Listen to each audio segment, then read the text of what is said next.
Hello dear friends, आप सभी का वेलकम आपके अपने यूट्यूब चैनल तनु क्लासेस आर्ट को में। दोस्तों, आज की इस वीडियो में हम लोग पढ़ने वाले हैं 12th क्लास हिस्ट्री का 7वां चैप्टर, जिसका नाम है एक साम्राज्य की राजधानी विजयनगर। उसी का हम लोग ये तीसरा वीडियो लेके आए हैं। इससे पहले हम लोग 2 वीडियो कंप्लीट कर चुके हैं। अगर आप उन दोनों वीडियो को नहीं देखे, प्लीज उस दोनों वीडियो को देख लीजिएगा। उसका लिंक जो है डिस्क्रिप्शन में आपको मिलेगा या फिर चैनल का प्लेलिस्ट में। ठीक है, आज की जो वीडियो है आपके लिए काफी इंपॉर्टेंट होने वाला है, क्योंकि इस वीडियो में हम लोग पढ़ेंगे विट्ठल मंदिर के बारे में, विरूपाक्ष मंदिर के बारे में, और विजयनगर साम्राज्य जो खत्म हो गया तो क्या कारण था उसी के बारे में। तो आज का जो टॉपिक है काफी इंपॉर्टेंट है आपके एग्जाम की दृष्टि से, और आपके एग्जाम में पूछा भी जाता है इस तरह का प्रश्न। तो प्लीज आप ध्यान से सिर्फ वीडियो को देखिएगा और हो सके तो स्क्रीनशॉट लीजिएगा या फिर नोट जरूर कीजिएगा। ठीक है, तो जैसे कि हम लोगों ने पढ़ा कि विजयनगर को विजय का शहर भी कहा जाता है, और इसकी शुरुआत 2 भाई ने मिलकर के करी थी। एक का नाम था, आप लोग बताइएगा फटाफट कमेंट सेक्शन में जाइएगा, एक का नाम था हरिहर और एक का नाम था बुक्का। अच्छा, इसकी शुरुआत कब हुई थी? तो 1336 ईस्वी को इसकी शुरुआत हुई थी, यानी कि किसकी? विजयनगर साम्राज्य की। ठीक है, विजयनगर साम्राज्य में टोटल 4 वंश था। हमने आपको कई बार बताया है चारों वंश जो है कब से कब तक शासन किया, हमने आपको भी बताया। और आप सबको एक ये भी पता होगा कि कृष्णदेव राय जो है वो सबसे अच्छा शासक थे, सबसे ज्यादा ताकतवर था। वो कौन से वंश से था? वो जो है तुलु राजवंश से था। ठीक है, आप लोग ये सभी चीजों को ध्यान रखिएगा। अब आप लोग पार्ट 1 पार्ट 2 को नहीं देखें, जाकर के पढ़ लीजिए, बहुत ही इंपॉर्टेंट है और ये चैप्टर भी आपके लिए मजेदार है। ठीक है, अब हम लोग आज को जो है विरूपाक्ष मंदिर गोपुरम के बारे में भी पढ़ेंगे, क्योंकि गोपुरम से भी जो है आपके एग्जाम में प्रश्न पूछे जाते हैं। तो सिर्फ ध्यान से देखिएगा। देखिए, पार्ट 3 है आज की इस लेक्चर में हम लोग पढ़ेंगे धार्मिक केंद्र के बारे में। ठीक है, देखिए, मंदिर महत्वपूर्ण धार्मिक, सांस्कृतिक, सामाजिक तथा आर्थिक केंद्र के रूप में विकसित हुए। ये जो धार्मिक केंद्र है उसमें पहला पॉइंट है कि मंदिर महत्वपूर्ण धार्मिक, सांस्कृतिक, सामाजिक तथा आर्थिक केंद्रों के रूप में विकसित हुए। शासकों के लिए यह केंद्र जो है महत्वपूर्ण था, क्योंकि इसके माध्यम से वे सत्ता पर अपना प्रभुत्व जमा सकते थे। हमने आपको पार्ट 2 में पढ़ाया था कि पहले के जमाने में, अभी भी वैसे होता है, लेकिन पहले के जमाने में क्या होता था कि शासक जो है वो मंदिर से या फिर कोई भी धार्मिक स्थल से जुड़ जाता था। इससे क्या होता था कि लोग जो है उनको ज्यादा से ज्यादा वोट करता था। जैसे कि अब हम कोई देवी देवता से जाके जुड़ गए या फिर कोई भी धर्म से जाके जुड़ गए, है ना, कोई भी अच्छे धर्म से, उसके बाद जाकर के हम वहां जुड़ गए, उसके बाद लोगों का जो अट्रैक्शन है, जो आकर्षण है, वो मेरे तरफ आ जाएगा, है ना, वोट देने के प्रति। तो सेम वैसे ही करते थे उस वक्त में। वो लोग क्या करता था, लोगों को दिखा करके देवीय पूजा करता था, जाकर के मंदिर वगैरह में जाके बैठ जाता था। इस तरीके से वो लोग करते थे ताकि उन लोगों को ज्यादा या तो वोट मिले या फिर लोग जो है ज्यादा उसका समर्थन करें, क्योंकि पहले वोट का सिस्टम नहीं था, तो ज्यादा लोग उसका समर्थन करें। बस यही चीज के लिए जो है वो लोग इस तरह का काम करते थे। तो वही चीज कहा जा रहा है कि धार्मिक केंद्र जो है वो काफी योगदान देता था। किसमें? विजयनगर साम्राज्य में बहुत बड़ी भूमिका थी इस धार्मिक केंद्र की। तो जैसे मंदिर महत्वपूर्ण धार्मिक, सांस्कृतिक, सामाजिक, आर्थिक केंद्रों के रूप में जो है ये विकसित हुए। शासकों के लिए यह केंद्र जो है वो काफी महत्वपूर्ण था। जो भी शासक होते थे, जो भी राजा होते थे, उनके लिए महत्वपूर्ण केंद्र था, क्योंकि इसी के माध्यम से जो है वे सत्ता पर अपना प्रभुत्व जमा सकते थे। क्योंकि इसी के माध्यम से, यानी कि धार्मिक केंद्र के माध्यम से जो है वो अपने सत्ता पर जो है क्या बना सकते थे? प्रभुत्व जमा सकते थे, है ना जी। विजयनगर के शासक भगवान विरूपाक्ष की ओर से शासन करने का दावा करते थे। और विजयनगर के जो भी शासक होते थे उनका कहना यह था कि भगवान जो है वो विरूपाक्ष की ओर से शासन करने का दावा, यानी कहने का मतलब है कि भगवान जो है वो स्वयं हमको कहा, ईश्वर जो है वो हमको स्वयं कहा शासन करने के लिए, कुछ इस प्रकार का जो है वो दावा भी करते थे। सभी राज के आदेशों पर समानता कन्नड़ लिपि में श्री विरूपाक्ष शब्द अंकित होता था। शासक देवताओं से अपने गहन संबंधों के संकेतक के रूप में विरुद्ध हिंदू सुल्ताना का इस्तेमाल भी करते थे। यह अरबी शब्द सुल्तान, जिसका अर्थ राजा है, यानी कि ये लोग जो है हिंदू सूरत राना का इस्तेमाल भी करते थे। ठीक है, संकेतक के रूप में, इसके विरुद्ध में, संकेतक के रूप में विरुद्ध हिंदू सूरत राना का इस्तेमाल भी करते थे। और ये जो सूरत राना है वो अरबी शब्द सुल्तान, जिसका अर्थ होता है राजा, इसी का जो है संस्कृत अनुवाद था, तथा शाब्दिक रूप में इसका अर्थ था हिंदू सुल्तान। शाब्दिक रूप में इसका अर्थ क्या था? हिंदू सूरत राना का हिंदू सुल्तान। ठीक है, तो आपको समझ में आ गया धार्मिक केंद्र के बारे में। चलिए, अब जो ये टॉपिक है आपके लिए काफी इंपॉर्टेंट है, गोपुरम तथा मंडप। देखते हैं राय किसे कहा जाता है। तो विजयनगर के जो भी शासक होता था उसी को राय कहा जाता है ना। क्या कहा जाता है? राय। और कभी कभी आपको ऑप्शन में रायस दे देगा, चाहे रायस दे या राय दे, दोनों में से किसी एक को ही टिक करना है। जैसे रायस देगा या फिर राय, दोनों में से एक ही कोई देगा, है ना, दोनों नहीं देगा। चलिए देखिए, गोपुरम तथा मंडप। राय गोपुरम अथवा राजकीय प्रवेश द्वार थे, जो अक्सर केंद्रीय दिवालियों की मीनारों को बौना प्रतीत करते थे तथा जो लंबी दूरी से ही मंदिर के होने का इशारा संकेत प्रदान करते थे। यानी कहने का मतलब ये है कि ये लोग राय जो शासक होते थे वो प्रवेश द्वार को इतना ऊंचा करता था, इतना अच्छा बनाता था मीनार वगैरह को, ताकि दूर से ही लगे, यानी दूर से ही मंदिर होने का इशारा करे, है ना, ताकि लोगों को लगे अरे यहाँ तो बहुत ज्यादा मंदिर बनवाया गया है, अब इसी को वोट देंगे, है ना। इस तरह का उस समय होता था। वोट देने का मतलब आपको ये नहीं समझना, पहले वोट नहीं था, पहले क्या था, समर्थन करता था कि हाँ इसी को राजा बनना चाहिए, इसी को राजा बनना चाहिए, कुछ इस प्रकार का होता था। ठीक है, देखिए यह विशाल मीनारें राजकीय सत्ता की घोतक होती थी, अर्थात यह शासक की ताकत का याद दिलाते थे, है ना। यानी कि मंदिर वगैरह जब भी देखता था तो इनको लगता था कि ये शासक को बनाएंगे तो ये और बनवाएगा, कुछ इस प्रकार लोग सोचते थे, है ना। वो ऐसा नहीं सोचते थे कि एजुकेशन पे ध्यान दिया जाए और कोई चीज पे ध्यान दिया जाए। धार्मिक केंद्र जो भी है वो जनता का काम है, वो जनता चाहे तो करे, उसका मर्जी है, क्योंकि वहां पर उसको जो भी मिलेगा, है ना, जनता का काम है, सरकार का काम होना चाहिए। जो पुलिस, एजुकेशन, जो आपका मेडिकल वगैरह, स्वास्थ्य वगैरह केंद्र, तो वो सारा चीज पे उसका ध्यान देना चाहिए, सड़क वगैरह पर। और मंदिर का काम हुआ, मस्जिद का काम हुआ, कोई भी धार्मिक स्थल का काम हुआ, वो काम होना चाहिए जनता का। जनता अपने से दान करे, जो भी वो करे, है ना, जो भी दे वो, तो वो दे अपने से बनाए, ये सरकार का काम नहीं होना चाहिए। अभी भी वैसे नहीं होता है, ज्यादातर कहीं कहीं कुछ कुछ जगहों पर होती है।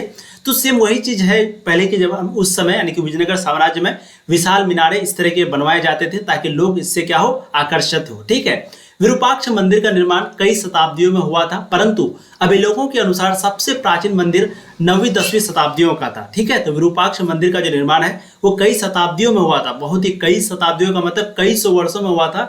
लेकिन अभिलेख का अनुसार, अभिलेख किसे कहते हैं, अभिलेख मतलब हुआ कि जहां पर कोई चीज लिखा हुआ है, कोई चीज लिखित तौर पर प्रूफ है, जैसे पत्थर पर हो गया, दीवार पर हो गया, है ना।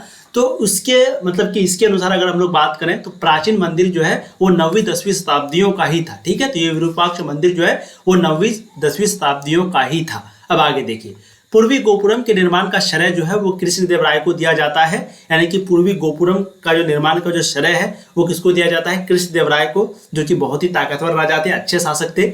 इन्होंने ही मुख्य मंदिर के सामने बना मंडप को अपने राज्यरोहण के उपलक्ष्य में बनवाया था। ठीक है, इन्होंने ही जो है मुख्य मंदिर के सामने में जो है मंडप को अपने राज्यरोहण के उपलक्ष्य में बनवाया था। तो ये हो गया आपका गोपुरम तथा मंडप। अब आगे हम लोग देखते हैं विरूपाक्ष मंदिर के बारे में पूछा जाता है, तो आप लोग ध्यान से सुनिएगा। देखिए, विरूपाक्ष मंदिर जो है वो 9वीं 10वीं के बीच में इस मंदिर का निर्माण हुआ था। तो कब बनाया गया था, 9वीं 10वीं के बीच में, 9वीं 10वीं शताब्दी के बीच में, जैसे कि यहाँ लिखा गया है, हमने आपको अभी बताया कि इसका जो निर्माण है, ऐसा माना जाता है कि इसका निर्माण, अभी हमने आपको बताया कि 9वीं 10वीं शताब्दियों का था, है ना।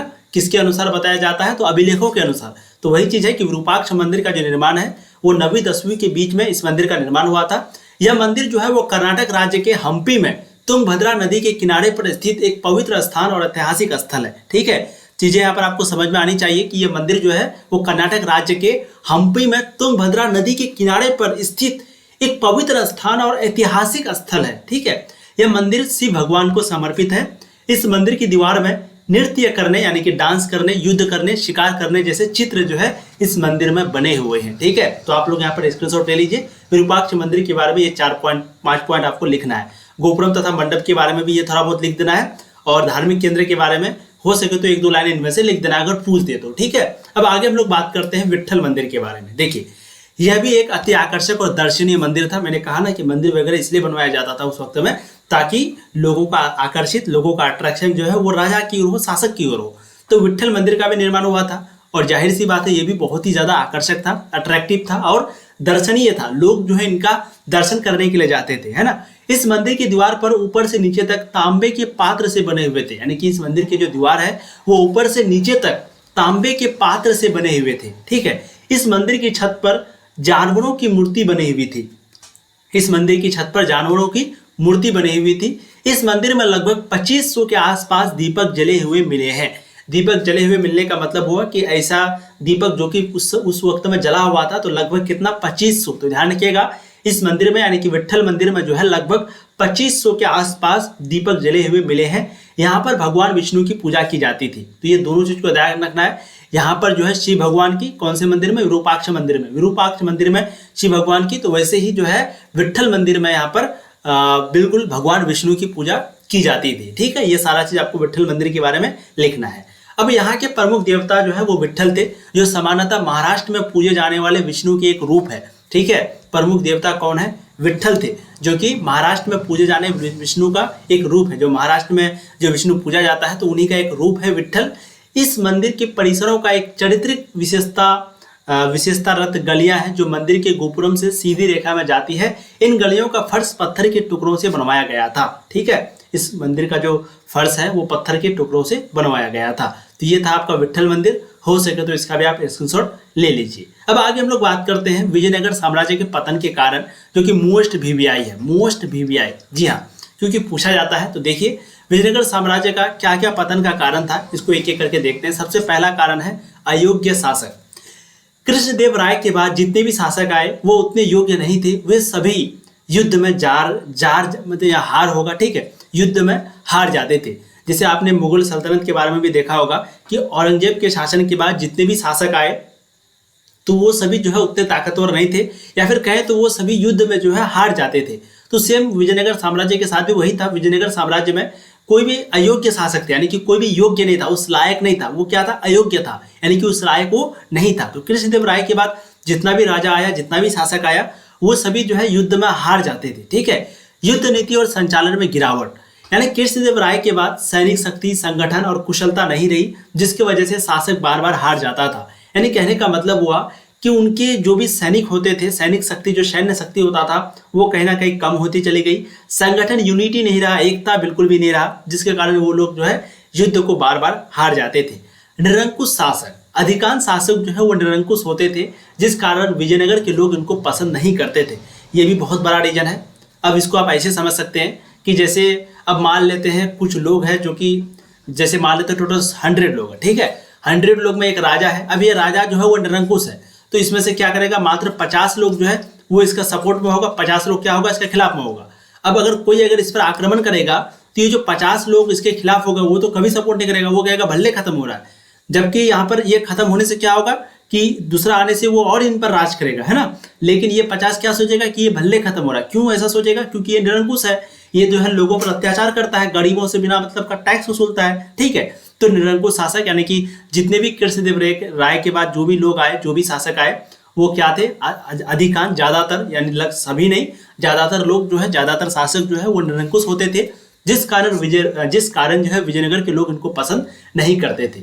पड़ोसी राज्यों से दुश्मनी, हमेशा पड़ोसी राज्यों से संघर्ष होता रहा। ये भी बहुत मतलब कि आप ये समझिए कि ये बहुत बड़ा यहाँ पर पॉइंट है जो कि हम लोगों को अभी समझना चाहिए। इसलिए पड़ोसी राज्य जितने भी हैं, है ना, पड़ोसी राज्य मतलब अभी आप पड़ोसी देश समझ सकते हैं, है ना। उस समय राज्य अलग अलग होता था, एक राज्य का एक शासक होता था, तो इनका जो पड़ोसी राज्यों के साथ हमेशा से दुश्मनी चलता रहता था। तो कोई भी बाहरी आदमी जब युद्ध करने के लिए आता था तो वो उनका साथ देता। जैसे अगर अभी हम लोगों का खुला दुश्मन अभी पाकिस्तान है, ठीक है, पाकिस्तान, चाइना।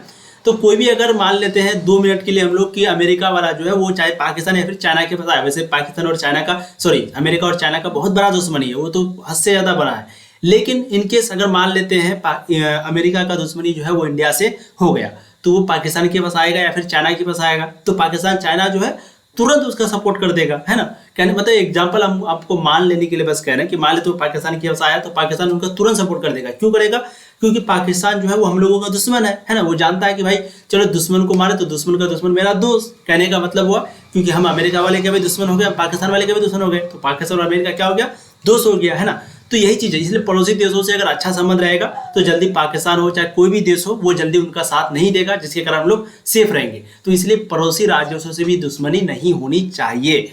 उनके लिए भी खतरनाक है, पाकिस्तान वालों के लिए भी और हम लोगों के लिए भी। ठीक है, ये सभी कारण था। आप हो सके तो स्क्रीनशॉट ले लीजिए, यही आपको लिखना है। अब हम लोग लास्ट पॉइंट है आपका जो कि है मंदिरों, महलों और बाजारों का अंकन। इसको थोड़ा सा देखते हैं, बस छोटा सा है, इंपॉर्टेंट। देखिए 20वीं शताब्दी में विजयनगर का संरक्षण भारतीय पुरातात्विक सर्वेक्षण और कर्नाटक पुरातात्विक एवं संग्रहालय विभाग द्वारा किया गया। ठीक है, यानी कि ये जो विजयनगर साम्राज्य का संरक्षण है वो कब किया गया? 20वीं शताब्दी में। किसके द्वारा?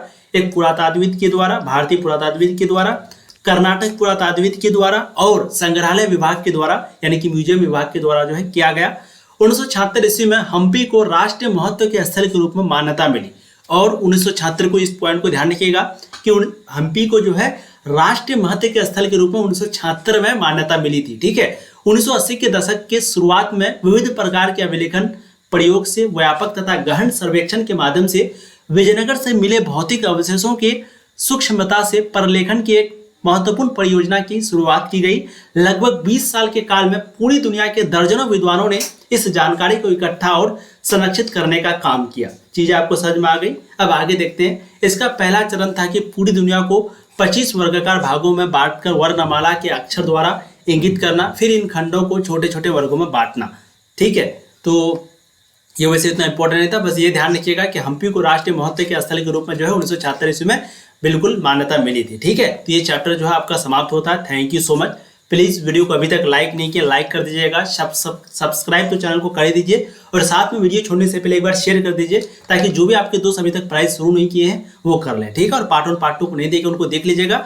प्लीज टेलीग्राम पे भी आप लोग ज्वाइन हो जाइए, वगैरह PDF वगैरह मिलने वाला होगा। बहुत ही जल्द हम लोगों का जो है ऐप लॉन्च होने वाला है। ठीक है, कुछ ही दिनों के अंदर में, जस्ट 5 से 6 दिन के अंदर में तो ऐप लॉन्च होगा, फिर वहाँ पर कोर्स वगैरह लॉन्च होगा।